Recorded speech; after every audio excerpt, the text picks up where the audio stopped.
Documents মানে হারানি গেছে আর কি। আমি মানে ওই সার্কাট হাউস থেকে গাড়ি ওঠার পর আইলাম জিবিটায় আমার মানে জিবিট নামলাম। এরপরে আমার ডকুমেন্টস প্লাস ব্যাগ মানে গাড়িতে আর কি গাড়ি হারাইলো আর কি। কী ছিল ডকুমেন্টস আমার মাধ্যমিক অ্যাডমিট কার্ড, মার্কশিট, এরপরে মাধ্যমিক রেজিস্ট্রেশন, ক্লাস 12-এর মানে এনরোলমেন্ট, মার্কশিট, সার্টিফিকেট, মানে এরপরে আমার Aadhaar card, bank account, STPRC certificate.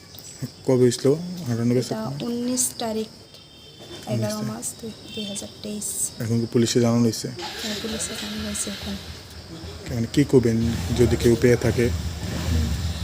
যদি কেউ পেয়ে থাকেন আমি মানে পার্সোনালি রিকোয়েস্ট করি যাতে PSA মানে আউটডোর জিবিতে জমা দেওয়া হয়। আপনার নামটা? দেবী খান হালাম। বাড়ি কোন জায়গাতে? বাড়ি আমার সাউথ কচুসরা, আম্বাসাদালাই, ত্রিপুরা। এখানে কী করো? এখানে কলেজে পড়ি।